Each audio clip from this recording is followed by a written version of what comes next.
حضرت موسیٰ علیہ السلام کا زمانہ مبارکہ ہے۔ ایک شخص نے اپنے کزن کو، اپنے چچا کے بیٹے کو، چچا زاد کو قتل کر دیا اور خود ہی اس کا مدعی بن کے حضرت موسیٰ کے پاس آیا کہ بتائیے جناب میرے اس بھائی کو کس نے قتل کیا ہے؟ حضرت موسیٰ نے ایک سادی سی بات کی، کیا فرمایا؟ وَإِذْ قَالَ مُوسَىٰ لِقَوْمِهِ إِنَّ اللَّهَ يَأْمُرُكُمْ أَن تَذْبَحُوا بَقَرَةً۔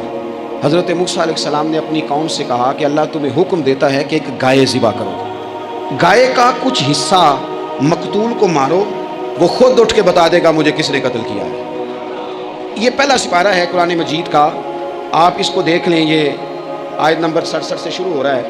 تو اب وہ چونکہ ذبح کرنا نہیں چاہ رہا تھا، اس کو پتا تھا کہ مجرم تو میں خود ہوں، وہ ذبح چونکہ کرنا نہیں چاہ رہا تھا، اس سے کہا کہ مارو ایک حصہ گائے کا، اس کو تو اٹھ کے بتا دے گا۔ تو اس نے جواب کیا دیا؟ قالوا اتتخذون ہزوا، یعنی لگا آپ میرے ساتھ مذاق کرتے ہیں، کبھی ایسا بھی ہوا ہے؟ قال اعوذ باللہ ان اکون من الجاہلین۔ حضرت موسیٰ علیہ السلام فرمانے لگے میں اللہ کی پناہ مانگتا ہوں میں جاہلوں میں سے ہو جاؤں۔ ہر وقت مذاق کرتے رہنا یہ تو جاہلوں کا طریقہ ہے۔ کن کا ہے؟ حضرت موسیٰ نے کہا ہے، قرآن پاک ہے، ہر وقت مذاق کرتے رہنا۔ خوش طبعی اور چیز ہے، مسکراتے رہنا، لیکن کسی کا مذاق ہر وقت اڑاتے رہنا کن کا طریقہ ہے؟ جاہلوں کا۔ جب کہا نہیں ذبح کرنی ہے تو اب ذرا دیکھیے، کرنا نہیں نہ چاہ رہے، قالوا ادع لنا ربک یبین لنا ما ہی، کہنے لگے اے موسیٰ پھر آپ نہ رب سے دعا کریں کہ وہ ذرا کھول کے بتائے وہ گائیں کس طرح کی ہو، ارادہ نہیں نہ ذبح کرنے، آپ دعا کریں۔ قال انہ یقول انہا بقرۃ لا فارض ولا بکر، فرمایا کہ رب کہتا ہے وہ گائے نہ بوڑھی ہو نہ زیادہ بچیا ہو، عوان بین ذالک، ان کے درمیان ہو، یعنی جوان گائے ہو۔ فافعلوا ما تؤمرون، کرو جس کا تمہیں حکم دیا جا رہا ہے۔ قالوا ادع لنا ربک یبین لنا ما لونھا، لو اگلی بات سن لو، کہنے لگے آپ دعا کریں رب سے کہ وہ کھول کے بتائے اس کا رنگ کس طرح کا ہو، رنگ بتائیں کس طرح کا ہو۔ قال انہ یقول انہا بقرۃ صفراء، فرمایا رب فرماتا ہے کہ صفراء رنگ کی ہو، یعنی گہرے زرد رنگ کی ہو، کہ رب فرماتا ہے اس طرح کی گائے ذبح کرو۔ فاقع لونھا تسر الناظرین، اور جب کوئی اسے دیکھے تو اسے اچھا بھی لگے، آنکھوں کو اچھی لگے وہ گائے، اس طرح کی گائے ذبح کرو۔ لو اتنی باتیں بتا دی۔ قال ادع لنا ربک یبین لنا ما ہی، کہنے لگے نہیں آپ پھر دعا کریں اللہ ذرا کھول کے بتائے گائیں کس طرح کی ہو۔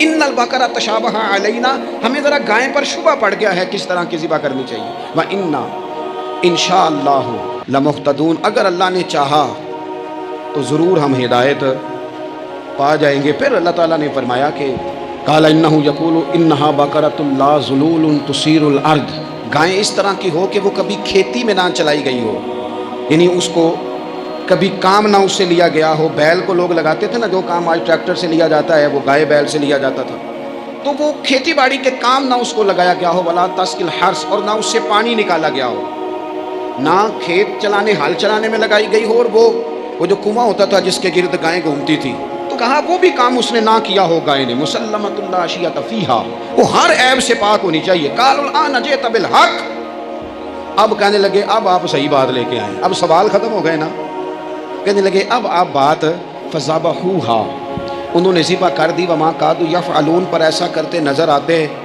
لگتا نہیں تھا کریں گے ذبح پر ذبح۔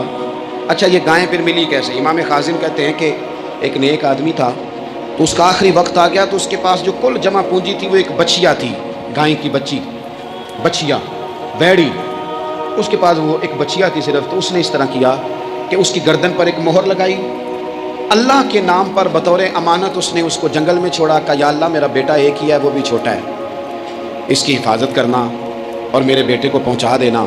بچہ بالغ ہو گیا، اس کی ماں نے کہا بیٹا جو امانتیں رب کے پاس رکھوائی جائیں نا ان میں خیانتیں نہیں ہوا کرتی، جا کے جنگل میں آواز دے تیری گائے واپس آ جائے گی۔ اس نے جا کے جنگل میں آواز دی کہ وہ جو میرے باپ نے امانت رکھوائی تھی وہ کدھر ہے؟ وہ نشان لگی ہوئی گائیں دوڑتی ہوئی اس کے پاس آئی۔ واللہ خیر الرازقین، جب رب بندوبست کرے، جب اللہ بندوبست کرے تو پھر معاملہ اور ہوتا ہے۔ وہ گائے آ گئی، اب اس نے کیا کیا اس نوجوان نے کہ وہ گائے گھر لایا، ماں سے آ کے کہا کہ اماں یہ تو اللہ نے فضل کر دیا۔ ماں کہنے لگی پتر حالات ہمارے خراب ہیں، منڈی میں لے جا اسے بیچ دے، لیکن سودا میری مرضی کے بغیر طے نہ کرنا۔ کس کی مرضی کے بغیر؟ کس کی؟ اماں کی مرضی۔ اور سنو یار، تھے کچھ لوگ جن کو لوگوں نے تانے بھی دیے کہ تم ماں کے پیچھے لگ گیا ہے، لوگوں نے بڑا کچھ کہا، پر جو ماں کی مرضی پہ لگیں ناکام نہیں ہوتے زندگی میں۔ یہ دیکھو ماں کی مرضی پہ لگا، اس کی قیمت کتنی تھی گائے کی؟ بڑی مہنگی تھی پر 3 دینار کی تھی، منڈی میں لے گیا 3 دینار اس کی قیمت لگ گئی. تو ماں نے کہا تھا میری مرضی کے بغیر سودا نہ کرنا. اب بچے تو نہیں نا مانتے, اماں کو کیا پتا باہر بزنس کیا ہے, لین دین کیا ہے, پر ماں نے کہا تھا میری مرضی. بندہ دے رہا ہے اسے 3 دینار, اس نے کہا جی میں نے طے تب کرنا ہے, ڈن تب کرنا ہے, پہلے اماں سے پوچھنا ہے. گھر جا کے اماں سے پوچھا, اماں کہنے لگی دے دے. واپس آیا تو اس نے کہا کہ میں 6 دینار دیتا ہوں پر میری شرط ہے, ماں سے نہیں پوچھنا. اس نے کہا تو 12 بھی دے, ڈن تب بھی ہونا ہے جب اماں نے کہنا ہے. وہ جب اس طرح کی اس نے گفتگو کی, واپس اپنی والدہ کے پاس گئے, کہنے لگے اماں سمجھ نہیں آتی, 3 دینار کی گائیں بندہ 12 میں خریدنے کو تیار ہے, شرط لگاتا ہے کہ اماں سے نہیں پوچھنا. تو والدہ کہنے لگی پتر پہلے اس سے جا کے پوچھ کیا وہ ہے کون, یہ کوئی روحانی معاملہ ہے, کوئی غیبی مدد ہے, پوچھ. اس سے جا کے پوچھا تو وہ کہنے لگا میں تو فرشتہ ہوں اللہ کا, تو نے گائیں بیچنی نہیں اس لیے کہ تیرا باپ بھی نیک ہے, تیری ماں بھی نیک ہے, رب تیرے رزق میں برکت پیدا فرمانا چاہتا ہے. ماں باپ نیک ہونا رزق میں برکت ہو جاتی ہے. ماں باپ نیک ہو, ان کی صالحیت کا اثر پہنچتا ہے بچوں تک. رزق حلال کما کے لانے والے ہوں تو گھر میں برکت ہوتی ہے. جا کے کہا کہ تیرے ماں باپ نیک تھے, اسے نہ بیچنا گائے کو, تو کیا کریں. کہنے لگے بنی اسرائیل والے سوال کر کر کے خود مشکل میں آ گئے. اب وہ ایسی گائے جو جوان بھی ہو, یہاں تو ہر غریب آدمی اپنی گائیں یہاں لگا دیتا ہے, کھیتی باڑی میں یہاں لگا دیتا ہے, کنویں میں پانی نکالنے میں, تو یہاں تو ہر ایک کی گائیں. تو ایسی گائیں جس کا رنگ بھی اتنا پیارا ہو, زیادہ بوڑھی زیادہ بچی بھی نہ ہو, اور ابھی تک کھیت میں بھی نہ لگی ہو, وہ سوائے تیرے کہیں نہیں ہے.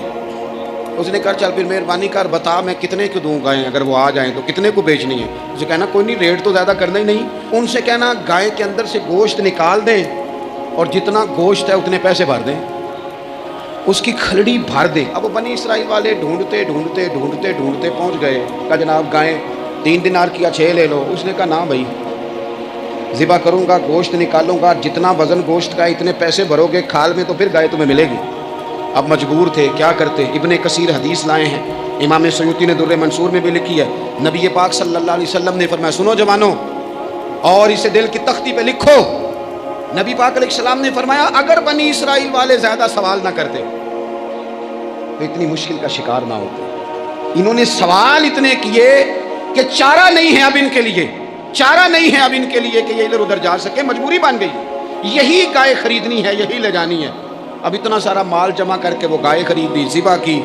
تو مقتول کو جب اس کا ایک حصہ مارا تو اس نے اٹھ کے کہہ دیا یہ جو مدعی بنا ہوا ہے نا, یہی تو میرا قاتل ہے, یہی تو میرا قاتل ہے, یہی تو ہے, اس نے یہ سارا کام کیا ہے.